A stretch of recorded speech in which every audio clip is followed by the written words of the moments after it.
Okay ji, so I am posting all the details in the chat box कि अगर किसी ने ये डिटेल नहीं लिखी है, नहीं मेंशन की है, तो वो मेंशन कर लें। So we are going to start from origin of language. Origin of language, ये ओरिजिन ऑफ लैंग्वेज क्या है?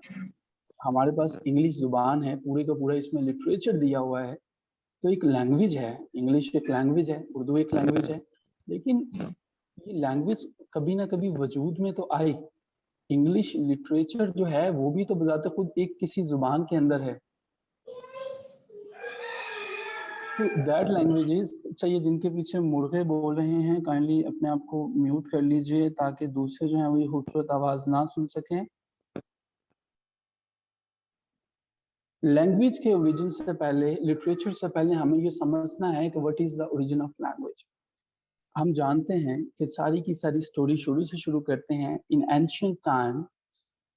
एंशिएंट टाइम्स में होता यूं था कि कोई किसी किस्म की बाउंड्री नहीं होती थी।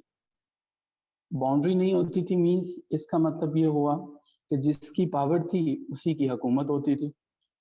पावर नहीं थी, जिसकी बाउंड्री नहीं थी, पावर जिसकी होती थी वो हुकूमत करता था। मतलब ये कि डिफरेंट वॉरियर्स जो हैं वो आया करते थे, डिफरेंट ट्राइब जो हैं वो आया करते थे।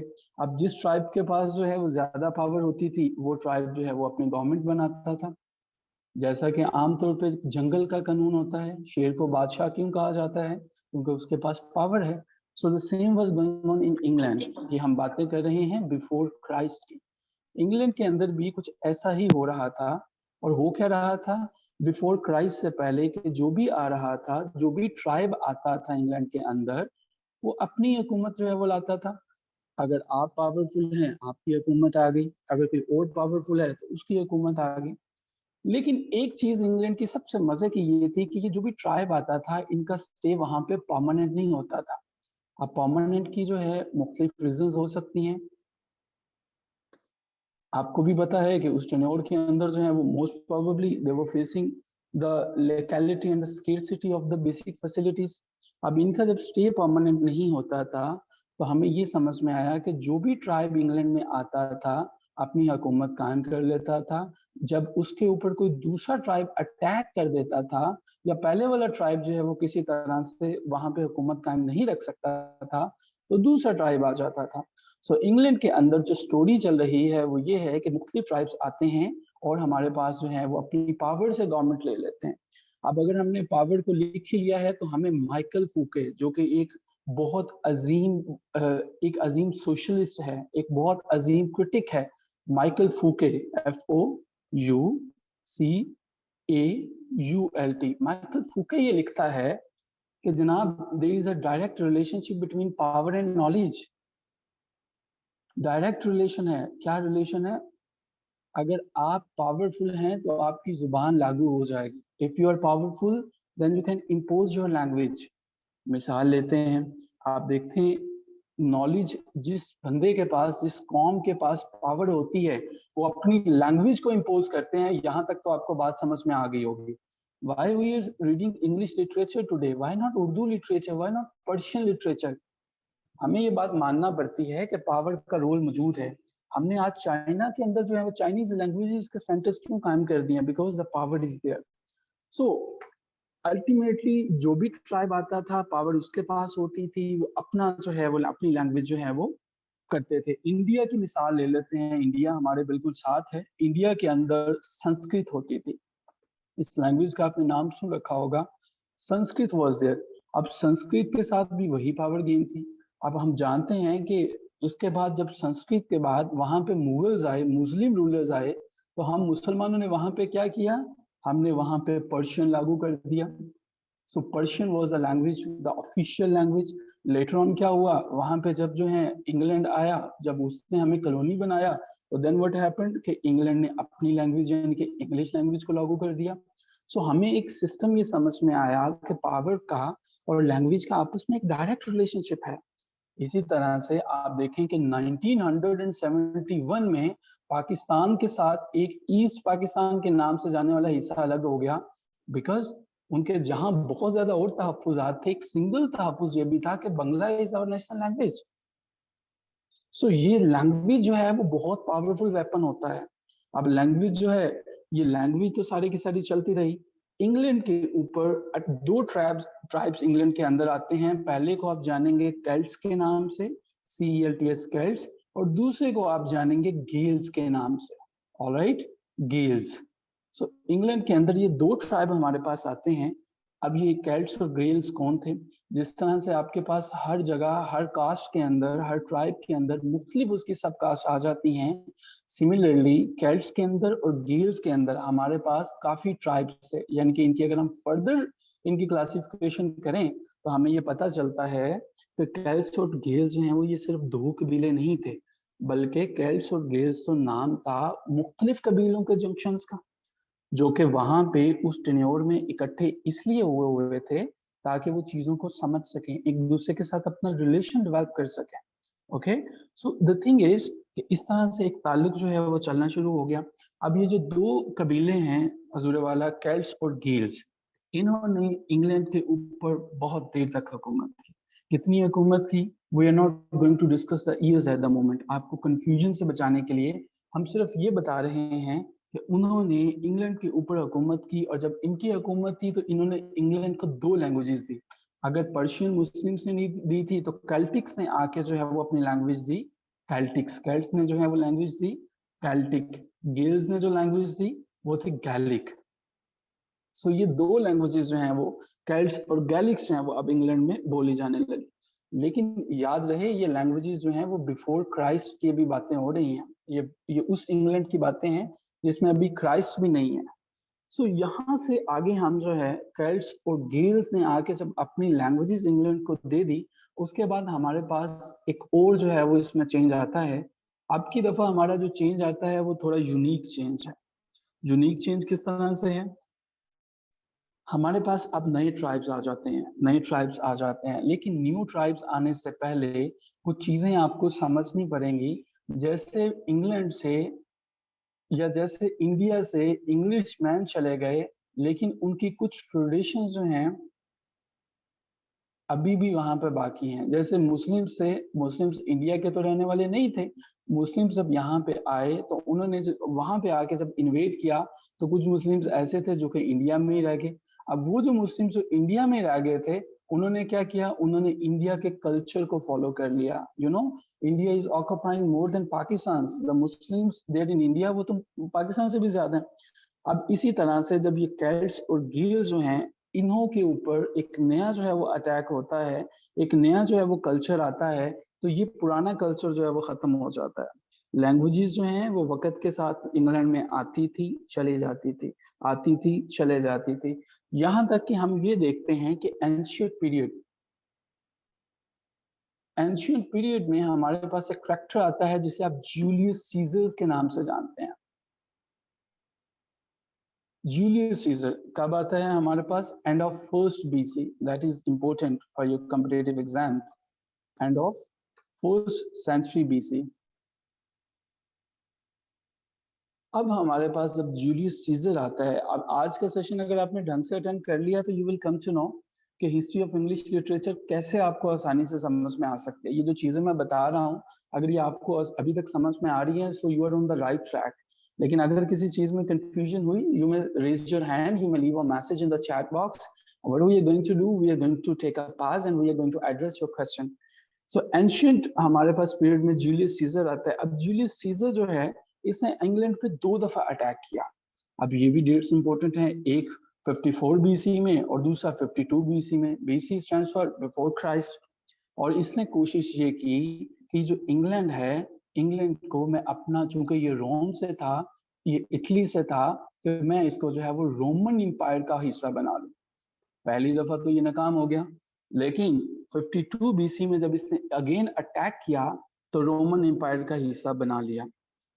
लेकिन जी कहानी के अंदर सबसे मजे का ट्विस्ट जो है वो रोमन एम्पायर का हिस्सा बनने के बाद अब आता है कि रोमन एम्पायर का जैसे ये हिस्सा बना तो इसका मतलब ये था कि इन्होंने वंस अगेन, माइकल फुको ने जैसे बताया हुआ है कि the power and the language they are directly proportional. जो पावरफुल होगा वही अपनी लैंग्वेज देगा। जनाब क्यों उर्दू हिंदी तनाजा शुरू हुआ था? वजह यही थी कि वो ये चाहते थे कि हम इंडिया में हिंदू समझते थे कि हम पावरफुल हैं, हम अपनी लैंग्वेज देंगे। हमने अपना ईस्ट पाकिस्तान इसी वजह से अलग कर लिया हो गया कि हमारे पास, हमने उनकी लैंग्वेज को इनिशियली रिकॉग्नाइज नहीं किया। बहुत और भी वजह रही होंगी, लेकिन हम उन्हें अपनी नाअहली कहेंगे क्योंकि हमें वतन अजीज का एक टुकड़ा यकीनन नहीं जाना चाहिए था।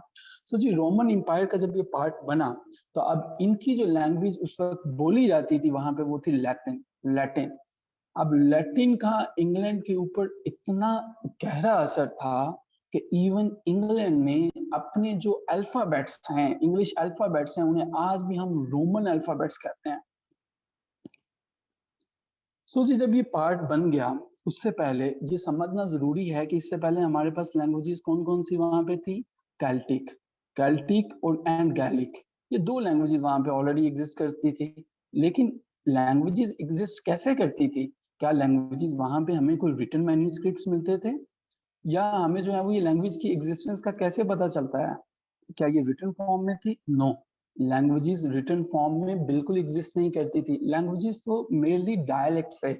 लैंग्वेजेस तो मेरली कुछ डायलेक्ट्स कहते, कैसे कहते हैं, जो तब्दील हो जाते हैं हर कुछ डिस्टेंस के बाद, जो तब्दील होती हैं चीजें। सो जो कैलिटिक्स और गैलिक लैंग्वेजेस थे, GAE, ये जो है वो हमारे पास रिटन फॉर्म में नहीं थे, ये सिर्फ हमारे पास स्पोकन फॉर्म में एग्जिस्ट करते थे। लेकिन लैटिन लैंग्वेज जो है ये तो जनाब रिटन फॉर्म में मौजूद थी। लैटिन लैंग्वेज वो वाली लैंग्वेज थी कि जिसके पास ना सिर्फ अपने अल्फाबेट से बल्कि पूरे का पूरा रस्मुल खत था। They knew how to write Latin, they knew how to speak Latin. अब लैटिन के साथ प्लस पॉइंट एक ऐसा फायदा हो गया जिसकी वजह से आपको मिल्टन के काम में भी लैटिन लिखी हुई नजर आती है, आपको फ्रांसिस बेकन का काम भी लैटिन में नजर आती है। कि क्रिश्चियनिटी जो है, क्रिश्चियनिटी रिलीजन जो है, ये आया और ये आया इटली के अंदर। ओके जी, अब जब इनके पास जो है वो क्रिश्चियन रिलीजन आ गया, लैटिन लैंग्वेज के अंदर बाइबल आ गई, तो अब तो सारे का सारा यूरोप जो है वो फॉलो करता था क्रिश्चियनिटी को with the passage of time. तो अब ये लैंग्वेज जो थी, लैंग्वेज बड़ी पावरफुल बन गई, लैटिन लैंग्वेज, क्योंकि इस लैंग्वेज को जब भी किसी चीज को मजहब का पैट्रोनेज मिल जाता है ना, वो लैंग्वेज बहुत पावरफुल हो जाती है। आप देखें कि यहाँ पे हमारे पास वी आर द मुस्लिम्स, लेकिन अगर हम किसी नॉन मुस्लिम के कॉन्टेक्स्ट से देखें तो हमें Arabic language is very dear to us. अगरचे हमारे मुसलमानों को वो समझ में नहीं आता, लेकिन चूंकि that is the language of our holy book, वो कुरान पाक की लैंग्वेज है, हमारे लिए वो बड़ी मुकद्दम और मोहतरम है। अगर मुझे समझ में नहीं आता, आपको समझ में नहीं आता, still whenever someone is reciting the holy Quran, हम उसे रिस्पेक्ट से देखते हैं। So same was the case there. Latin language को इतना अपर हैंड मिला, इतना अपर हैंड मिला कि लैटिन ने इंग्लैंड के अंदर 400 साल तक अपना रूल किया। 400 years, 4 centuries, there was not a minimum time span, बड़ा मैक्सिमम टाइम स्पैन था। मैंने जैसा कि पहले बताया कि जितने भी अल्फाबेट्स इंग्लिश के हैं उन्हें हम आज भी रोमन अल्फाबेट कहते हैं। बल्कि आपने देखा है कि जब हम मैसेज लिखते हैं, फॉर एग्जांपल ये लिख रहा हूं, मैं अभी नहीं आ सकता, ये हम रोमन उर्दू में लिख रहे हैं। ठीक है, सो लैंग्वेज जो थी ये रोमन जो है वो क्यों कहा जाता था? क्योंकि इंग्लिश को जो अल्फाबेट्स थे वो भी लैटिन ने प्रोवाइड किए थे। लेकिन क्या इंग्लिश जो है वो उसके बाद खत्म हो गई? क्या सारी की सारी चीजें रिप्लेस होती गई? ये सारी जो स्क्रीन है अभी आपके सामने, ये मैं पेस्ट कर रहा हूँ चैट बॉक्स में, जिन्होंने हमें लेट ज्वाइन किया है या जो इससे पहले जो है वो ये इस रिकॉर्डिंग को, सॉरी, इस स्क्रीन को नहीं देख सके, वो इसको चैट बॉक्स से कॉपी कर सकते हैं, इसका स्क्रीनशॉट ले सकते हैं। अच्छा जी, हमारे पास लैटिन ने कहानी यहाँ तक पहुंची थी कि एक लैंग्वेज थी लैटिन जो है, और लैटिन ने रिप्लेस कर दिया था इंग्लिश को। सॉरी, इंग्लिश तो तब थी नहीं, कैल्टिक लैंग्वेज थी, कैल्टिक को एंड गैलिक को, जो कि हमारे पास डिफरेंट डायलेक्ट फॉर्म में मौजूद थी। सो इससे आगे चलते हैं। अब इंग्लैंड के अंदर, जैसा कि मैंने वंस अगेन बताया कि जो भी आता है पावर में होता है, उसकी अपनी हुकूमत होती है, अपनी जुबान होती है। इंग्लैंड किसी एक्सेप्शनल नहीं था, इंग्लैंड में भी ऐसा ही हो रहा था। आपकी जगह जो अटैक हुआ जनाब, वो बड़े मशहूर और मरूफ कबीले थे जिनको आपने बचपन से सुनते पढ़ते आए हैं कि एंगल से, सैक्सन से, और तीसरे नंबर पे आपके पास कौन से, जूट से। ये जर्मैनिक ट्राइब से, this time this attack was from Germanic tribe. ये जर्मैनिक ट्राइब से तो हमें समझ में आता है कि ये जर्मनी से थे। That is a very important MCQ। पूछा जाता है कि एंग्लो सैक्सन थे, जर्मनी से थे? The answer is no, Germany was not there as it is today. Germany तो उस वक्त इस फॉर्म में था ही नहीं। ये किस कहाँ से फिर ये आए थे? ये आए थे साउथ ईस्ट ऑफ रशिया से। ठीक है जी, साउथ ईस्ट ऑफ रशिया से हमारे पास जो है ये 3 ट्राइब्स हैं वो आए थे। सो यहाँ से ऑनवर्ड्स हम जो है वो ये देखते हैं कि ये जो 3 ट्राइब्स हमारे पास आए हैं साउथ ईस्ट ऑफ रशिया से, इनको जो है, अच्छा सैफुर रहमान, अगर कोई पार्टिसिपेंट है एक रिमाइंडर दे दीजिए, because after that we will not be able to provide the recordings, वो कन्वर्जन में थोड़ा टाइम लगता है, तो अगर कोई और ज्वाइन करना चाहे तो उन्हें लिंक और रिमाइंडर जरूर सेंड कर दीजिए। एंड रिस्पेक्टेड फेलोज, जैसे ये सेशन एंड हो जाएगा, मैं इसका जो है वो लिंक आपके लिए, मैंने इसको वैसे ग्रुप्स के अंदर भी, आपके ग्रुप्स में भी आपको मिल गया होगा, लेकिन ये अभी आपके चैट बॉक्स में भी इन्हें लिंक पेस्ट कर दिया है। इस लिंक को कॉपी कर लीजिए, आप इसी लिंक से जो है वो दोबारा ज्वाइन करेंगे। अगर ये सेशन एंड हो जाता है, अपने क्लिप बोर्ड से इसको आप जो है वो कॉपी कर लें और आप इसको दोबारा ज्वाइन कर सकते हैं। सो ये आते हैं हमारे पास साउथ ईस्ट ऑफ रशिया से। साउथ ईस्ट ऑफ रशिया से ये लोग वो थे कि जो जर्मन स्पीकिंग पीपल थे, you know, having their own language, Germanic tribe। Germanic tribe से तो उनकी अपनी ही लैंग्वेज होगी। अब ये लोग क्या हुआ कि ये लोग वहां पे अब आते हैं, जर्मैनिक ट्राइब्स यानी कि एंगल्स, सैक्सन्स और जूट्स आते हैं। इनके पास पावर थी तो डेफिनेटली गवर्नमेंट भी इन्हीं की होगी। अब जी इनकी गवर्नमेंट तो बन गई। अब इन्होंने आके जिस चीज को, जिस लैंग्वेज को रिप्लेस किया, इन्होंने आके किसको रिप्लेस किया? उस लैंग्वेज को जो वहां पे पहले थी। तो कौन सी लैंग्वेज थी वहां पे जो ऑलरेडी मौजूद थी? चैट बॉक्स में इसको लिखिए ताकि हमें पता चले कि you are actively attending all the sessions. So उस वक्त जो है हमारे पास, इससे पहले जो है, जब ये एंगल्स, सेक्शंस और जूट्स आते हैं, very good.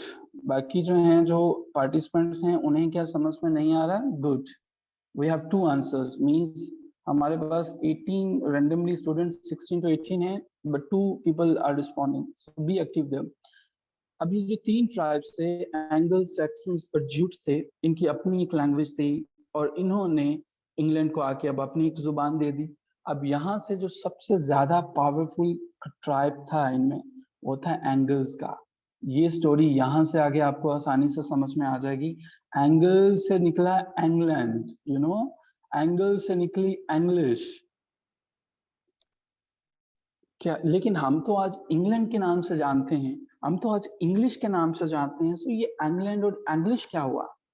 The thing is that ये इंग्लैंड के अंदर मुख्तलिफ डायलेक्ट्स थे। 5th century BC,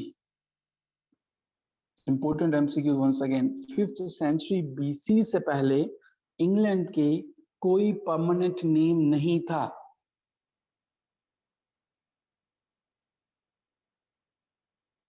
no permanent name was there. अच्छा जी, परमानेंट नेम नहीं था तो फिर इंग्लैंड को कहा क्या जाता था 15th सेंचुरी से पहले? 5th century, sorry, 5th century से पहले इंग्लैंड को कहा जाता था ब्रिटनरी।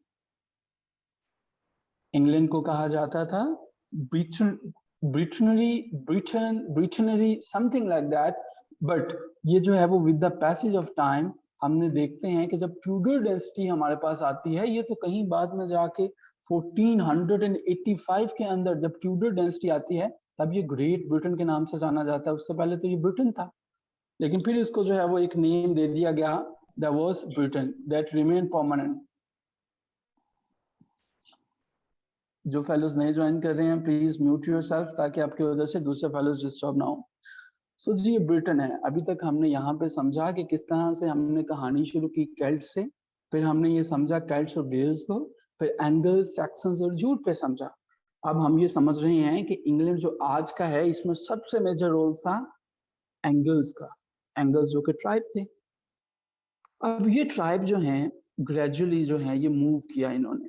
आज भी, इवन इन 21st सेंचुरी, आज इस सेंचुरी में हम रह रहे हैं, आज भी जो है, उस वक्त 3 रियासतें इकट्ठी हुआ करती थी। पहली रियासत कौन सी थी? स्कॉटलैंड। उस वक्त इंग्लैंड, सिर्फ इंग्लैंड नहीं था। दूसरी रियासत कौन सी थी? आयरलैंड। तीसरी रियासत कौन सी थी?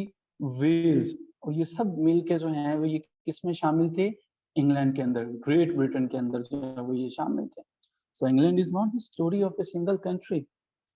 सो ये सारी की सारी जो चीजें हैं, अब कहानी यहाँ से आगे जब हमारे पास चलती है, आयरलैंड के अंदर आज भी, आयरलैंड जो कि 20th सेंचुरी में अलहदा कंट्री बनी, आयरलैंड के अंदर आज भी एक लैंग्वेज बोली जाती है, and the name of that language is Celtic. इसके जो है वो कुछ पार्ट्स के अंदर बोली जाती है, कैल्टिक लैंग्वेज बोली जाती है। इसी तरह से वेल्स जो कंट्री है, वेल्स के अंदर आज भी एक लैंग्वेज बोली जाती है, वो लैंग्वेज कौन सी है? गैलिक।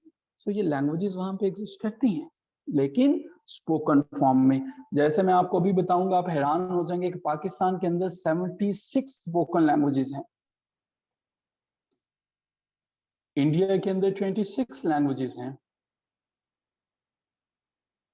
जबकि पूरा यूरोप जो है वो 13 लैंग्वेजेस को यूज करता है। ये मुझे फैक्ट्स एंड फिगर्स कहाँ से पता चल रहे हैं? इंग्लैंड की ही एक वेबसाइट है, आप इसे विजिट भी कर सकते हैं, एथनोलॉग के नाम से, एथनोलॉग के नाम से। तो ये आप यहाँ से इसको देख सकते हैं, ये रिकॉर्ड करते हैं कि हर कंट्री के अंदर कितनी लैंग्वेजेस हैं। सो पाकिस्तान के अंदर 76 स्पोकन लैंग्वेजेस हैं, लेकिन कौन सी लैंग्वेज जो है वो पावरफुल है? The language of the state, Urdu. हम जो है वो क्यों बोलते समझते हैं? स्टेट ने इन्फोर्स किया, तो इसलिए हमारी कोशिश है कि हम उर्दू को समझ सकें। सो जी हमारे पास अब हमने ये देखा कि किस तरह से पहले केल्टिक गैलिक से, फिर लैटिन आई, फिर उसके बाद एंगल्स ने इसको रिप्लेस कर दिया। मैं मेंशन कर रहा था कि लैंग्वेज के अंदर इतनी पावर होती है कि कंट्रीज की कंट्रीज अलग हो जाती हैं। So same happened there. अब यहाँ पे under the influence of Latin, अब इंग्लिश तो जो है वो वजूद में आ गई। I am posting all the things in the chat box, ताकि अगर किसी का कोई पॉइंट मिस है तो वो इसको जो है वो वहां से नोट कर सकता है। और अगर ये सेशन हमारा खत्म हो जाएगा तो लिंक मैंने ऑलरेडी आपके साथ शेयर किया हुआ है, उसे आप दोबारा ज्वाइन कर देंगे। लैटिन लैंग्वेज जो थी ये बहुत डेवलप्ड लैंग्वेज थी, डेवलप्ड लैंग्वेज थी। अब जो है वो इंग्लिश जो कि वजूद में आ रही थी, जो कि later on with the passage of time English बनी थी, अब हुआ कुछ यूं कि इसके ऊपर सबसे ज्यादा इंफ्लुएंस था लैटिन लैंग्वेज का। देखिए इंग्लिश जो है, मॉडर्न इंग्लिश जो हम और आप आज पढ़ते हैं, दैट इंग्लिश, अगर आपने चौसर की द कैंटरबरी टेल्स को पढ़ा हो, by the way who was Chaucer? born in 1342, died in 1400, rule spent his life under the three rulers। so ये इसके टेन्योर को जब हम डिस्कस करेंगे तो ऑब्वियसली हम इस पर भी बात करेंगे डिटेल से। मॉडर्न इंग्लिश जो है ये तो कहीं जाके वजूद में आती है 14th सेंचुरी में। आपको पता है कि मॉडर्न इंग्लिश का जो टेन्योर है 14th सेंचुरी से ऑनवर्ड जो है वो शुरू हो जाता है हमारे पास, ठीक है। सो अब हमारे पास जो है, अगर हम रफली स्पीकिंग और बात कर लें कि रेनासांस, रेनासांस क्या था? Revival, rebirth. रेनासांस जब तक नहीं आया था इंग्लैंड के अंदर में, तो इंग्लिश जो है वो उस वक्त तक उस पोजीशन में नहीं थी कि हम उसे मॉडर्न लैंग्वेज कह सकें, ठीक है जी। सो ये लैंग्वेज जो उस टाइम पे थी, जो लैंग्वेज उस टाइम पे चल रही थी, वो डायलेक्ट्स थे। डायलेक्ट्स क्या होते हैं? कोई इस्टेब्लिश लैंग्वेज नहीं थी, ऐसी लैंग्वेज नहीं थी जिसे सब लोग फॉलो कर सकें। सो इसको बल्कि कहा जाता था मिडलैंड डायलेक्ट। ये कौन सा डायलेक्ट था? ये वही डायलेक्ट था जिसमें चौसर ने भी लिखा, ठीक है। चौसर एक ऐसा मैग्नम ऑपस था कि जिसको एज ऑफ द चौसर के नाम से जाना जाता है, कि ऐसा इन्फ्लुएंस पर्सन था।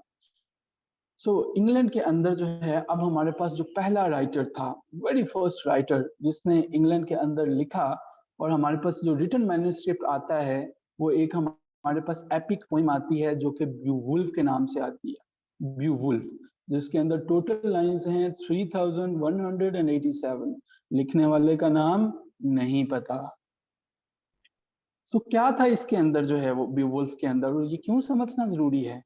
ब्यूवुल्फ हमारे पास एक एपिक थी, वो तो ठीक है, लेकिन एपिक होती क्या है? एपिक से मुराद है ऐसी दास्तानें जिसको हम उर्दू में अगर लिखें तो ग्लोरी, अजमत की दास्तानें, जिसमें हीरो होता है, जिसके अंदर हमारे पास जो है वो अजीम कारनामे जो है वो सर अंजाम दिए जाते हैं। लेकिन ये इंग्लिश वालों को ये आइडिया कहाँ से आया कि एपिक होनी चाहिए? ये आइडिया आया उन्हें ग्रीक से। ग्रीक्स में से कौन लिख रहा था? होमर। और होमर कौन था? जिसने क्या लिखी थी? जिसने नेशनल एपिक दी थी ग्रीक को, इलियड के नाम से। और इसने क्या लिखा था? ओडिसी। सो इन्होंने ये सोचा कि इनके पास भी अपनी एपिक होनी चाहिए, तो बीवुल्फ वाज द फर्स्ट एपिक। लेकिन यस सफुर रहमान, आपने ठीक लिखा। लेकिन क्या बेवुल्फ पहला इंग्लिश का वक्त था और उसके बाद सारे के सारे लोग इंग्लिश जुबान में लिख रहे थे इंग्लैंड के अंदर? नो। अब यहाँ से आपको समझ में आएगा कि हमारे पास जो पहला नेम आता है, the most important name in the history of English literature is Beed. Beed के पास क्रेडिट ये है कि फर्स्ट राइटर है। किस चीज का पहला राइटर है? कि सबसे पहले इंग्लैंड में जिसने लिखा वो बीड था। अच्छा जी, बीड ने लिखा, बड़ा प्रेस्टिजियस राइटर था, इसने लिखा क्या? इसने जो भी लिखा उससे पहले ये जानना जरूरी है कि लिखा किस जुबान में है, क्योंकि आज का टॉपिक है the study of language and literature. Latin के अंदर लिखा।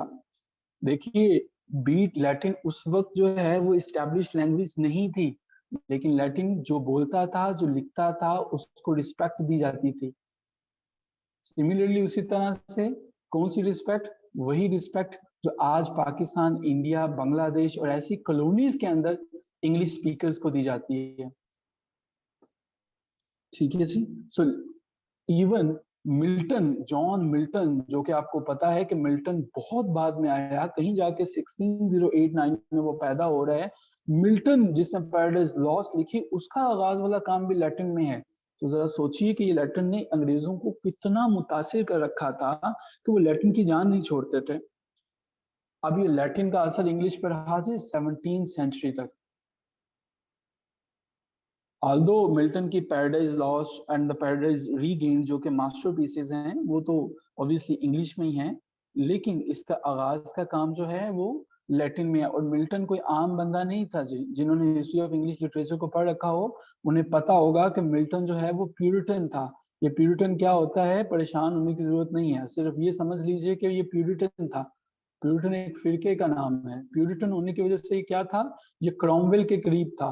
ठीक है जी, किंग के बड़ा करीब था, ये किंग का फ्रेंड था, लेकिन बादशाह वक्त का दोस्त होने के बावजूद ये लैटिन लैंग्वेज में लिख रहा था। तो इतनी इस लैंग्वेज को रिस्पेक्ट थी। इंग्लिश जो है, इंग्लिश को आके जिसने सही मानों में इंग्लिश लैंग्वेज को एस्टैब्लिश किया और जुबान बनाया, वो जी 1485 से एक डेंसिटी शुरू होती है, जैसे हम मुगल बादशाहों को कहते हैं। बेवुल्फ 300, यस सैफुर रहमान, इस पे क्रिटिक्स का इख्तलाफ है। 382 एंड 87 रफली स्पीकिंग हम इसी के करीब करीब इसे वाइंड अप करते हैं। आप 382 ले लें, बट एग्जाम्स के अंदर आपको क्वेश्चन आए, अगर ये दोनों डेट्स आ जाएं तो बड़ी स्मार्टली आपने बिहेव करना है और इसके ऊपर जो है वो ये देखना है कि आपको मैक्सिमम रेफरेंसेस किसके मिलते हैं। वो आपको 3182 के मिलते हैं या दूसरे के मिलते हैं, वो फिर आपने जरूर जो है वो बताना है और सबके लिए पोस्ट करना है। सो जी, ट्यूडर डेंसिटी हमारे पास 1485 से शुरू होती है। एक ऐसी, जैसे मुगल बादशाह होते थे इंडिया में, 1485 में ये हुकूमत शुरू होती है और ये चलती है जनाब 1603 के अंदर। शुरू किससे होती है? हेनरी 7 से। ये हेनरी 7 किस बला का नाम है, परेशान होने की जरूरत नहीं है। हेनरी 8 इसके बाद आता है। Henry 8, Henry 8। अब अब्दुल्ला, ये एक डिबेटेबल टॉपिक है। सो हम अपने आप, चूंकि हमारे रेगुलर स्टूडेंट हैं, तो हम आपसे कल के सेशन में जो आपकी क्लास है उसमें डिबेट करेंगे, वरना आज का ये सेशन हमारा जो है वो निकल जाएगा। सो हेनरी 8 जो है ये, और इसके बाद हमारे पास मैरी, और इसके बाद हमारे पास जो है वो क्वीन एलिजाबेथ आते हैं। सो इन लोगों ने आके अगर सही मानों में इस्टेब्लिश किया था इंग्लैंड में लैंग्वेज को, तो वो इस टेन्योर में था। वाई? इसी टेन्योर में आपके पास एक शाहकार आता है, विलियम शेक्सपियर। विलियम शेक्सपियर कौन था? ऐसा पर्सन जिसने इंग्लिश को मोर देन 40,000 वर्ड्स दिए। एक ऐसा पर्सन था जिसने 37, अब दोबारा इस पे क्रिटिक्स का इख्तलाफ है, कोई कहते हैं इतने 37 प्ले लिखे, कोई कहते हैं 39 लिखे, और 154 सोनेट्स लिखे। सो इस अकेले ने इंग्लैंड के अंदर 40,000 लफ्ज ऐड किए। सो इस तरह से हमारे पास जो इब्तदा में इंग्लिश थी, जो हमारे पास शुरू में इंग्लिश थी, जो हमारे पास शुरू में लैंग्वेज आती है, वो लैंग्वेज हमारे पास एक मिक्सचर है। एक ऐसा, अच्छा प्लीज म्यूट योरसेल्फ, आप अपने आप को म्यूट कर लीजिए। Oppo F9, you requested to mute yourself please. Oppo F9, आप अगर अपने आप को म्यूट नहीं करेंगे तो हमें आपको रिमूव करना पड़ेगा, because there is noise in your background.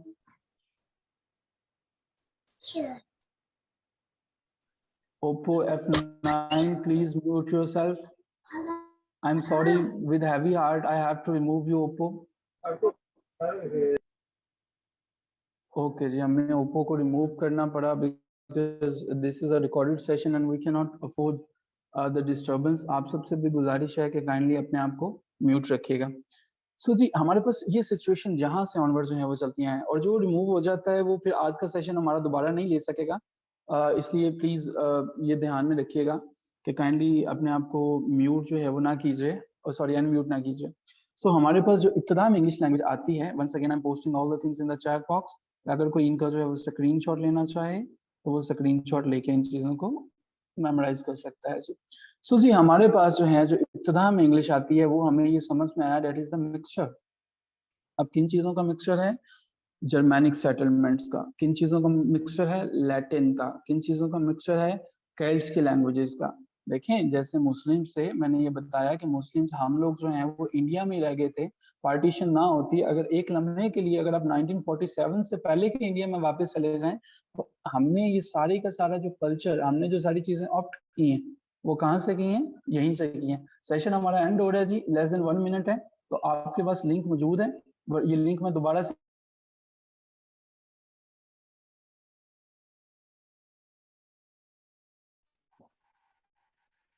जी हम इसको पेस्ट कर देते हैं एवरीवन करके, ये सेंड कर देते हैं।